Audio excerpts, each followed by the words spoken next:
You guys have seen my neighbor and my second favorite farmer, Joe, in some of my other videos. Second?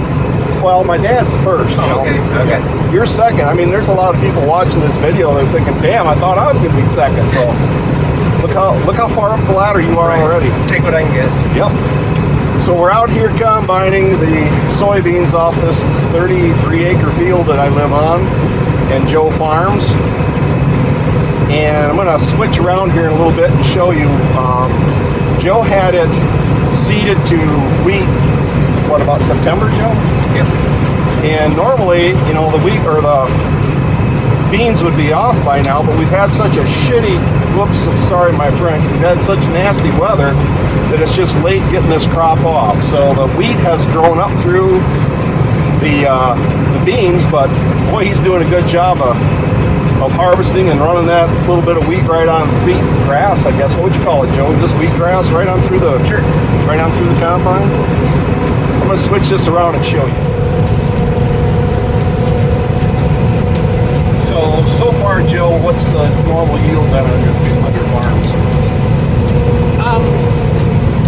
On beans, they've been in the mid-50s probably as an average.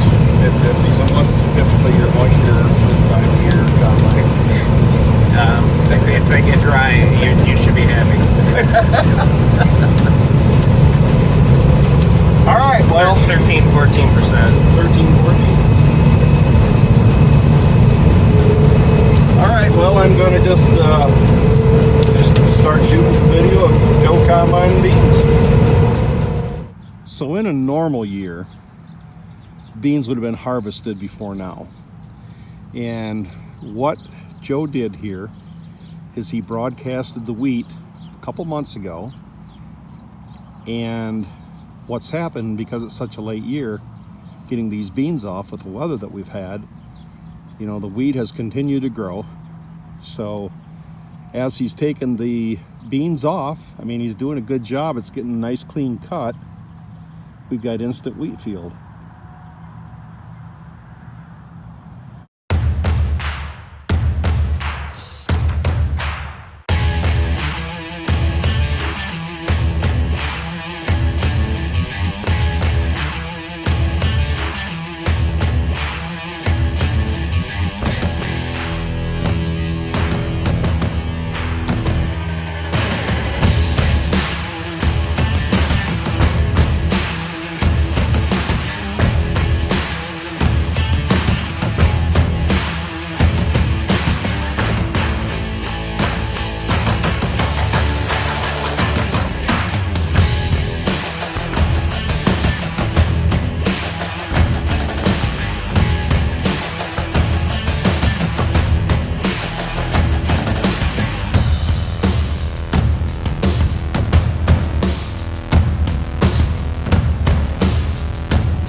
Well, we're just wrapping it up. Joe's going to take the header off. I'm going to jump in that truck and take it on over to his place. He's then going to drive the semi, which you can't see, back to his place, and then come back and get the combine. Joe is just down the road. He don't live less than a mile away from me, so we're going to start hauling stuff to his place, and we're going to call this a video, wrap it up. And I want to thank you for watching, and until the next time, take care and God bless.